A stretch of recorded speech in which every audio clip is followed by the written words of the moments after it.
लकड़हारा और सुनहरी लकड़ी की कहानी। एक समय की बात है। जंगल के पास एक लकड़हारा रहता था। वो जंगल में लकड़ी इकट्ठा करता था और उन्हें पास के बाजार में बेच देता था, कुछ पैसों के लिए। एक दिन की बात है, वो एक पेड़ काट रहा था। तभी हुआ यह कि गलती से उसकी कुल्हाड़ी पास की एक नदी में गिर गई। नदी बहुत ज़्यादा गहरी थी और वास्तव में तेजी से बह रही थी। उसने बहुत प्रयत्न किया अपने कुल्हाड़ी को खोजने की, लेकिन उसे वो वहां नहीं मिली। अब उसे लगा कि उसने कुल्हाड़ी खो दी है। वहीं दुखी होकर वो नदी के किनारे बैठकर रोने लगा। उसके रोने की आवाज़ सुनकर नदी के भगवान उठे और उस लकड़हारे से पूछा कि क्या हुआ। लकड़हारे ने उन्हें अपनी दुखद कहानी बताई।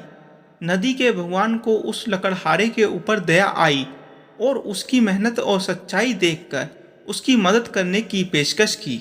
वो नदी में गायब हो गए और एक सुनहरी लकड़ी वापस लाए, लेकिन लकड़हारे ने कहा कि यह उसका नहीं है और वो फिर से गायब हो गए। और अब की बार उन्होंने चांदी की कुल्हाड़ी लेकर वापस आए, लेकिन इस बार भी लकड़हारे ने कहा कि यह कुल्हाड़ी उसकी भी नहीं है। अब नदी के भगवान पानी में फिर से गायब हो गए और अब की बार वो एक लोहे की कुल्हाड़ी के साथ वापस आ गए। लकड़ी का कुल्हाड़ी देखकर लकड़हारा मुस्कुराया और कहा कि यह उसकी कुल्हाड़ी है।